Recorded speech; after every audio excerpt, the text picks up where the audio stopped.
बहुत बड़ी खबर भारत चीन सीमा विवाद पर। भारत के दबाव के आगे चीन ने सरेंडर कर दिया है। लंबी बातचीत के बाद चीन एलएसी के पास PP-15 से अपने सैनिकों को हटाने पर तैयार हो गया है।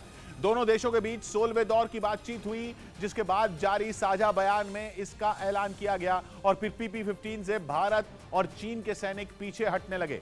गलवान हिंसा के बाद पूर्वी लद्दाख के गोगरा हॉट स्प्रिंग्स में फ्रिक्शन पॉइंट बन गए थे। PP-15 उन्हीं में एक है और वहां पर भारत और चीन के 35 सैनिक तैनात थे, जो अब पीछे हट रहे हैं। PP-15 से चीन के सैनिकों के हटने की जानकारी भारत और चीन की ओर से जारी साझा बयान में दी गई। इससे पहले दोनों देशों के कोर कमांडर की 16वें दौर की बातचीत हुई, जिसके बाद खबर आई कि एलएसी के पास पूर्वी लद्दाख के पेट्रोलिंग पॉइंट 15 यानी गोगरा हॉट स्प्रिंग से भारत और चीन के सैनिक पीछे हटने लगे हैं। यानी प्रधानमंत्री नरेंद्र मोदी की एलएसी पर शांति की कोशिश रंग लाई है। खास बात यह है कि पीएम के SCO यानी शंघाई कोऑपरेशन ऑर्गेनाइजेशन समिट में शामिल होने से एक हफ्ते पहले ही ये फैसला हुआ है। SCO समिट 15 और 16 सितंबर को उज्बेकिस्तान में होने वाली है। इस संगठन में भारत, चीन और पाकिस्तान समेत 8 देश शामिल हैं। यानी उज्बेकिस्तान में शी जिनपिंग और भारत के पीएम नरेंद्र मोदी की मुलाकात हो सकती है, जिसमें एलएसी पर शांति के मुद्दे पर बात हो सकती है। और इस समिट के कुछ दिन पहले ही भारत ने चीन को पेट्रोलिंग पॉइंट 15 से पीछे हटने पर मजबूर कर दिया। 2020 यानी गलवान हिंसा के बाद भारत और चीन के बीच टेंशन बढ़ गई थी और दोनों देशों ने PP-15 यानी कि पेट्रोलिंग पॉइंट 15 के 1 किलोमीटर के दायरे में सैनिक तैनात कर दिए थे, जिसके बाद लगातार खबरें आई कि चीन एलएसी के पास माहौल बिगाड़ने की फिराक में है। कभी खबर आई कि वो वहां कंस्ट्रक्शन कर रहा है, तो कभी ये खबर आई कि चीन की सेना वहां ड्रिल कर रही है। लेकिन आखिरकार चीन को भारत के दबाव में सरेंडर करना ही पड़ा। वो केवल झुका ही नहीं, बल्कि उसने PP-15 से अपने सैनिकों को वापस बुलाना शुरू कर दिया, जिसकी औपचारिक जानकारी दोनों देशों के कोर कमांडर की 16वें दौर की बातचीत के बाद दी गई। और थोड़ी देर बाद पता चला कि दोनों देशों के सैनिकों ने पूर्वी लद्दाख के पेट्रोलिंग पॉइंट 15 से पीछे हटना शुरू कर दिया है, जो एलएसी के पास शांति की कोशिशों में लगे भारत की एक बड़ी जीत मानी जा रही है।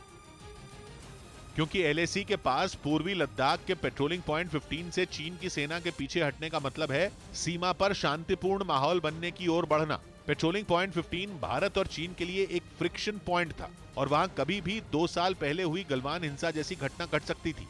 लेकिन डिसएंगेजमेंट की प्रक्रिया शुरू होने के बाद चीन के सैनिक उत्तर की ओर वापस जा रहे हैं और ये सब हुआ है भारत की ओर से चीन पर लगातार बनाए जा रहे दबाव की वजह से, क्योंकि प्रधानमंत्री चाहते थे कि चीन भारत की बात माने और वही हुआ।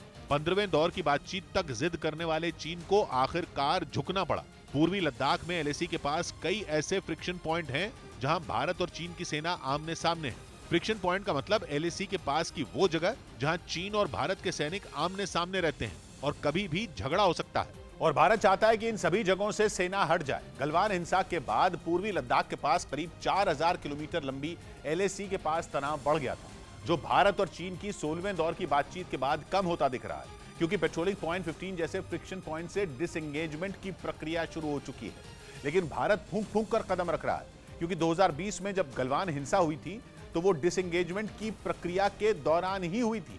इससे पहले फरवरी 2021 में पेंगोंग के एक फ्रिक्शन पॉइंट से डिसएंगेजमेंट हुआ था, जिसके बाद PP-17 से दोनों देशों की सेना पीछे हटी थी। इन फ्रिक्शन पॉइंट पर दोनों देशों की सेनाएं बिल्कुल आमने सामने नहीं खड़ी, लेकिन इन इलाकों में भारत की सेना मौजूद है, यानी डी इंडक्शन नहीं हुआ है। डी इंडक्शन का मतलब पूरे इलाके से सेना हटाना।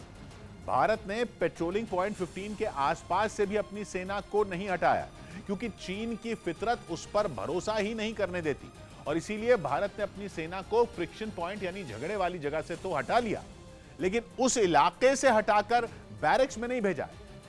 इस बीच भारतीय सेना ने लद्दाख ही नहीं, अरुणाचल प्रदेश की सीमा पर भी चीन को चित करने की पूरी तैयारी कर ली। भारतीय सेना पूर्वी अरुणाचल प्रदेश में हथियारों के गोदाम बनाने के साथ साथ दूसरी बुनियादी सुविधाओं को भी मजबूत करने में जुटी है, ताकि एलएसी पर चीन की किसी भी उकसाने वाली हरकत का करारा जवाब दिया जा सके। और इसके लिए सेना ने पूर्वी अरुणाचल प्रदेश में अपनी ताकत बढ़ाने की तैयारी शुरू कर दी।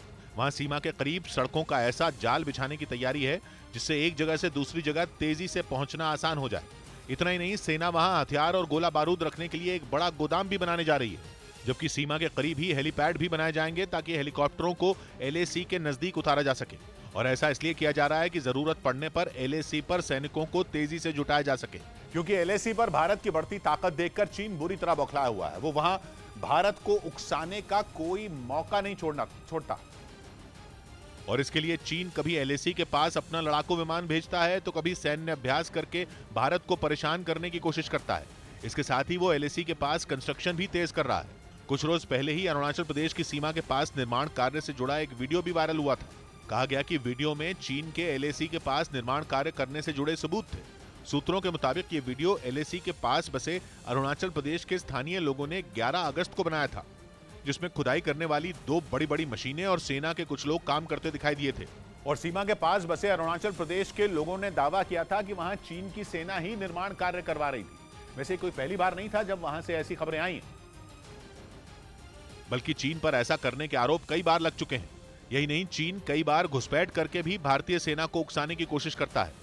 एक रिपोर्ट के मुताबिक पिछले साल सितंबर-अक्टूबर में चीन की सेना ने अरुणाचल प्रदेश के तवांग सेक्टर में घुसपैठ की कोशिश की थी, जिसे भारतीय सेना ने नाकाम कर दिया था। भारतीय सेना के मुताबिक तवांग सेक्टर बेहद संवेदनशील है और इसीलिए वहां की सुरक्षा और ज्यादा सख्त की जा रही है। इसके साथ ही भारत ने चीन से निपटने के लिए एक और रणनीति तैयार की है, जिसके तहत अब एलएसी पर तैनात थल सेना उग्रवाद विरोधी अभियानों पर नहीं जाएगी, बल्कि उनसे निपटने की पूरी जिम्मेदारी असम राइफल्स को दे दी गई है।